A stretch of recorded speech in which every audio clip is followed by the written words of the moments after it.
Students हम देखेंगे calculation of partial pressure of a gas. ठीक है, ये हमने देखनी है जो हमने Dalton's law of partial pressures पढ़ा था ना।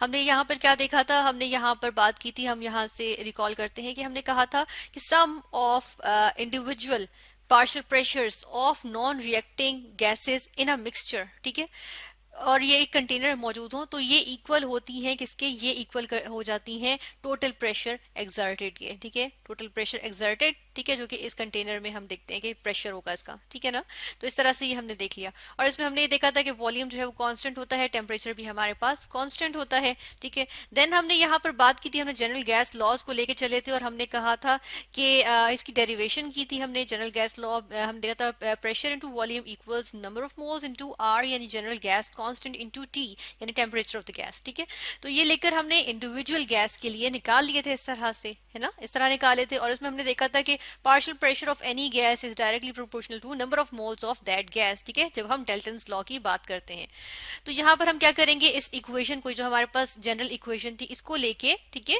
और साथ में हमारे पास जो यहाँ पर ये इक्वेशंस मौजूद हैं इन सबको यहाँ से ऐसे करते हैं, हम कॉपी कर लेते हैं क्योंकि हम इनसे फर्दर डील करेंगे। और हम इन जो तीन हमारे पास जो गैसेज है ना इनके लिए हम निकालेंगे। ठीक है, यहाँ पर हम ले आते हैं अपने डाटा को, हम यहाँ पर ले आए, इस तरह से हमने यहाँ मेंशन कर दिया। ठीक है, अब होगा क्या कि हम यहाँ पर देख लेते हैं। अब ऐसा करते हैं कि यहाँ पर हम एग्जाम्पल के तौर पे क्या कर लेते हैं कि जो हमारे पास पर्पल कलर की जो हमारे पास गैस है ना, यानी कि हम कह रहे हैं गैस नंबर 1 थी। ठीक है, चलिए यहाँ लिख देते हैं गैस नंबर 1। ठीक है, तो ये गैस नंबर 1 हम कौन सी ले लेते हैं, फर्स्ट कर लेते हैं कि एयर का मिक्सचर ले लेते हैं। ठीक है, ये हमारे पास जो है ना एयर का मिक्सचर, तो गैस नंबर 1 हमारे पास यहाँ पर एक्चुअली हम लेंगे कि ऑक्सीजन गैस थे। ठीक है, फिर हम क्या करेंगे, गैस नंबर 2 यहाँ पर हम लिखेंगे गैस नंबर 2 जो कि इस मिक्सचर में मौजूद थी, वो हमने कहा जी एयर मिक्सचर में से जो दूसरी गैस कॉन्स्टिट्यूएंट गैस होगी वो नाइट्रोजन गैस आ गई। ठीक है, और चलिए ऐसा करते हैं कि यहाँ पर फिलहाल हम जस्ट 2 की बात कर लेते हैं। ठीक है, थर्ड वन को रहने देते हैं, वैसे चाहें तो हम लिख भी सकते हैं, थर्ड वन भी लिख सकते हैं। फॉर एग्जांपल हम यहाँ पर कार्बन डाइऑक्साइड गैस भी लिख सकते हैं। ठीक है, तो लेकिन हम यहाँ पर फिलहाल और कोई नहीं लिख रहे, हम अपनी आसानी के लिए जस्ट 2 गैसेस की बात कर लेते हैं। ठीक है ना, तो ये हमारे पास 2 गैसेस आ गई। अब यहाँ पर देखिए, यहाँ पर हम क्या करेंगे कि इसको जो ऊपर वाली इक्वेशन है इसके अकॉर्डिंग अगर हम लेके जाएं तो जो वॉल्यूम है ये हमारे पास कहाँ आ जाएगा, ये वॉल्यूम हमारे पास यहाँ पर आ जाएगा, है ना, यहाँ पर हम लिख देते हैं। इसी तरह दूसरे का वॉल्यूम भी हम ऐसे करते हैं, यहाँ से उठा के हम क्या करते हैं यहाँ पर लिख देते हैं। ठीक है, इसका वॉल्यूम भी यहीं पे आ गया, यहाँ पर इसको एडजस्ट कर दिया, तो ये वाली लाइन हमारे पास खत्म हो जाएगी। अब देखें टोटल प्रेशर और जो इंडिविजुअल प्रेशर पार्शियल प्रेशर्स हैं इनकी जो एक्सप्रेशंस है हमारे पास वो सेम होगा। ठीक है, जो गैस एक्सप्रेशंस हैं ये हमारे पास सिमिलर होगा, सॉरी हम कहेंगे सिमिलर होगा। ठीक है, ये इस तरह से, तो इनको हम टैग कर लेते हैं। फर्स्ट इक्वेशन को हम टैग करेंगे इक्वेशन 1, देन सेकंड इक्वेशन को हम टैग करेंगे equation 2, and then third equation को हम टैग करेंगे इक्वेशन नंबर 3।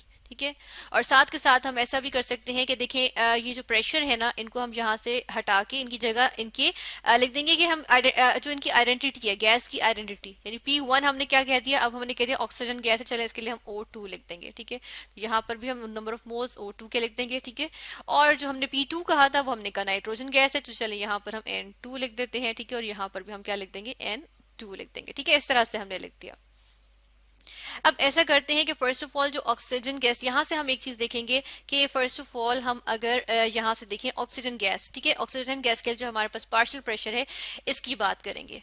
अच्छा, इसकी बात करें तो देखें अगर हमारे पास यहाँ पे हमने कहा वॉल्यूम कांस्टेंट है, हमें कंटेनर का वॉल्यूम पता होगा, टेम्परेचर कांस्टेंट है, टेम्परेचर भी हमने प्रोवाइड किया हुआ है, आर हमें पता है, आर हम इसी मुनासिबत से हम यहाँ पर आर की वैल्यू लगाएंगे। ठीक है, और साथ के साथ फिर हम क्या देखते हैं कि हम यहाँ पर नंबर ऑफ मोल्स, अब नंबर ऑफ मोल्स क्या होते हैं, फर्स्ट करें जी n है मेरे पास। ठीक है, यहाँ पर हम मेंशन करेंगे कि ये देखें n जो है मेरे पास अगर ये O2 के लिए है तो क्या होगा, ये मैस इन ग्राम्स, ठीक है, डिवाइडेड बाय मोलर मैस। ठीक है, यही होगा ना, ठीक है, डिवाइडेड बाय मोलर मैस। अब ऑक्सीजन गैस के लिए हमारे पास मोलर मैस हमें पता है कितना होता है, ये हमारे पास होता है 32। ठीक है, 32 ग्राम्स पर मोल। ठीक है ना, ग्राम्स पर मोल। और मैस इन ग्राम्स निकालने के लिए अगर हमें मैस इन ग्राम्स पता हो कि जी उस गैस का मैस कितना है, जब हमें ये पता हो कि उस गैस का, यानी ऑक्सीजन गैस का मैस कितना होगा, तो देखिए ये वाली चीज भी नोन हो जाएगी, ये सारी चीजें तो नोन ही है, तो हम इस फैक्टर को बड़ी इजीली निकाल पाएंगे। ठीक है, तो इस तरह से हम partial pressure of a gas जो है वो आसानी से निकाल सकते हैं, प्रोवाइडेड हमें बाकी सारे जो पैरामीटर्स हैं, ठीक है, जो बाकी सारी वैल्यूज हैं वो हमें मालूम हो, ठीक है। और हमने देखा नंबर ऑफ मोल्स में से सिर्फ मैथ्स है जो कि अगर हमें गैस का मैथ्स मालूम हो तो हम आराम से जो है वो पार्शियल प्रेशर निकाल सकते हैं, क्योंकि बाकी चीजें हमें नोन होनी चाहिए, क्योंकि वॉल्यूम भी कांस्टेंट, टेम्परेचर भी कांस्टेंट, ठीक है। सिमिलर केस यहाँ पर किसके साथ होगा, हम कहते हैं जी हमारे पास नाइट्रोजन गैस के साथ भी सिमिलर केस होगा, ठीक है। तो यहाँ पर हम क्या कर सकते हैं, यहाँ पर हम इसकी फर्दर कैलकुलेशंस करेंगे और हम ऐसा करते हैं कि जो इक्वेशन 2 है, इक्वेशन 2 यानी कि जो ऑक्सीजन गैस के लिए हम ऐसा करते हैं इसको नीचे लेकर आएंगे, ठीक है। यहाँ पर हमने नीचे लिखा और ऐसा कर लेते हैं, इस पूरी इक्वेशन को डिवाइड कर लेते हैं किसके साथ, इसको हम डिवाइड कर लेंगे इक्वेशन 1 के साथ, ठीक है। टोटल जो हमारे पास प्रेशर है ना इससे हम डिवाइड कर लेंगे, ठीक है। तो इसको हम यहाँ से हम कॉपी करेंगे और इसके नीचे लिख देंगे, ठीक है। इस तरह से ये हमने इसके नीचे लिख दिया। अच्छा, यहाँ से अब देखें कुछ चीजों की कैंसिलेशन हो रही है, वॉल्यूम की कैंसिलेशन वॉल्यूम से, ठीक है। देन हमारे पास आर और टी की कैलकुलेशन कैंसिलेशन आर और टी के साथ। अब हमारे पास क्या चीज बच गई है, यहाँ से हम कॉपी करेंगे और इसको हम थोड़ा सा क्लियर करके लिखते हैं, ठीक है। यहाँ पर साइड पे ही लिख देते हैं, इसको हम यहाँ से जो चीजें कैंसिल हो गई हैं इनको चले मिटा देते हैं। यहाँ से हमने मिटा दिया, ठीक है। ये भी यहाँ से मिटा देते हैं, ये भी मिटा दिया और हम यहाँ पे इक्वालिटी साइन लगा देते हैं। अब हमारे पास क्या गया, pressure, partial pressure of oxygen gas divided by total pressure, ठीक है, divided sorry is equal to number of moles of oxygen gas divided by total number of moles, ठीक है ना, इस तरह से आ गया। अच्छा, यही वाला काम हम क्या करेंगे कि जो हमारे पास गैस नंबर 2 यानी कि नाइट्रोजन गैस है, बिल्कुल यही काम हम इस गैस के साथ भी कर लेते हैं, ठीक है। इसकी एक्सप्रेशन के लिए भी यही लिख लेंगे। यहाँ पर हमने इस तरह से बिल्कुल इसी तरीके से इसके भी यहाँ पर मेंशन कर दिए, ठीक है ना।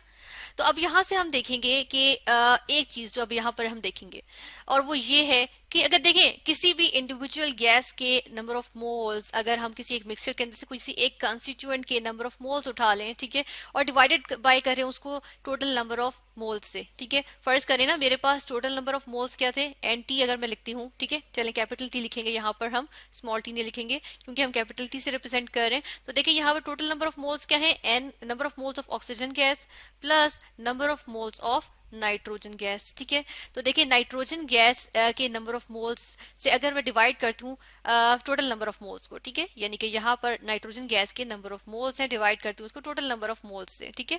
या अगर मैं ऑक्सीजन गैस के नंबर ऑफ मोल्स को डिवाइड करती हूँ टोटल नंबर ऑफ मोल्स से, तो ये हमारे पास एक वैल्यू बन जाती है, ठीक है। अगर number of moles of oxygen divide करेंगे टोटल नंबर ऑफ मोल्स से, तो वो मेरे पास यहाँ पर क्या वैल्यू बन जाती है, यहाँ पर हम मेंशन करेंगे। ये हमारे पास बन जाता है, हम लिखेंगे x, यानी कि इसको हम कहते हैं मोल फ्रैक्शन।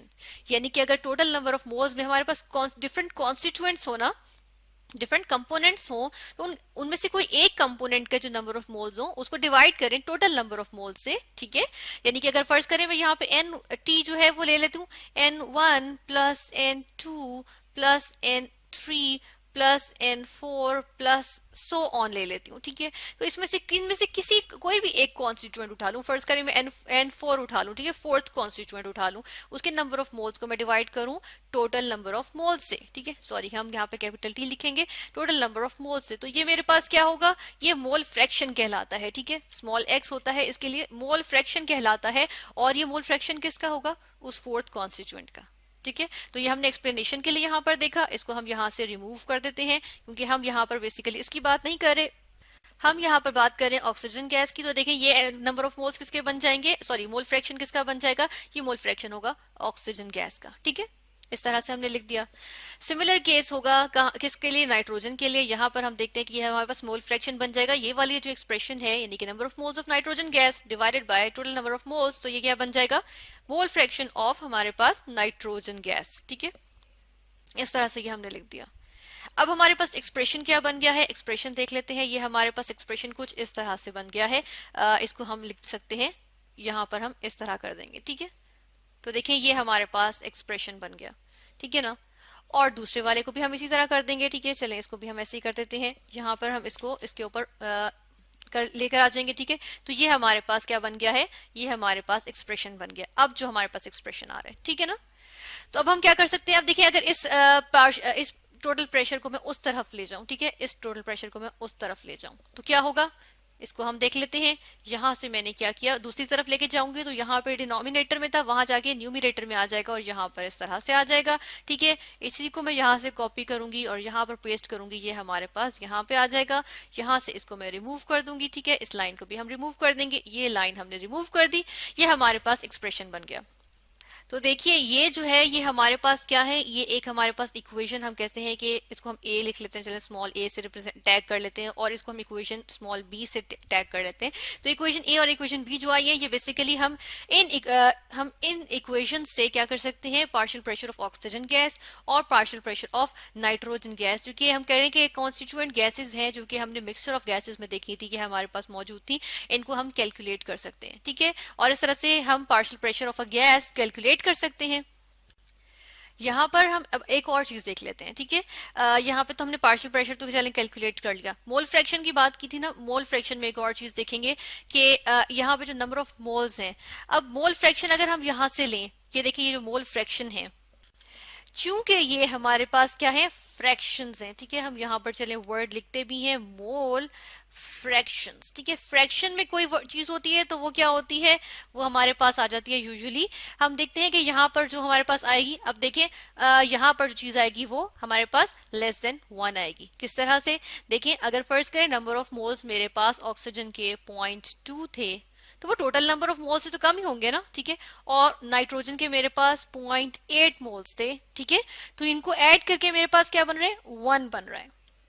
तो हम यहाँ पर क्या कह रहे हैं कि देखिए या फिर हम इसकी कुछ और एग्जाम्पल भी ले सकते हैं। फॉर एग्जाम्पल मेरे पास 0.2 की जगह ये मेरे पास 9 थे और मेरे पास number of moles of nitrogen 5 थे। ठीक है, तो मेरे पास टोटल नंबर ऑफ मोल्स बन रहे हैं किसके, यहाँ पर जो बनेंगे मिक्सचर के, तो वो कितने होंगे, 14 होंगे। ठीक है, तो जब मैं क्या करूंगी कि 9 डिवाइडेड बाय 14 करूंगी, डेफिनेटली मेरे पास एक लेस देन 1 एक क्वांटिटी आएगी। यहाँ पर जो मेरे पास आंसर आएगा वो एक लेस देन 1 होगा। ठीक है, तो हम कहते हैं मोल फ्रैक्शन एक इंडिविजुअल गैस की हमेशा हमारे पास क्या होती है, लेस देन 1 होती है। ठीक है, और अगर हम क्या करें इन सब मोल फ्रैक्शंस को, फॉर एग्जांपल यहाँ पर हमारे पास किसकी, ऑक्सीजन गैस की है। ठीक है, तो अगर हम यहाँ पर इस तरह करेंगे ना ऑक्सीजन गैस की मोल फ्रैक्शन, क्योंकि यहाँ पर जस्ट 2 ही गैसेज हैं। ठीक है, कॉन्स्टिट्यूएंट गैसेज जस्ट 2 थी, तो sum of mole fraction of first gas यानी ऑक्सीजन गैस एंड उसके बाद क्या है, mole fraction of nitrogen gas, तो ये हमारे पास इज इक्वल टू 1 आता है। ठीक है,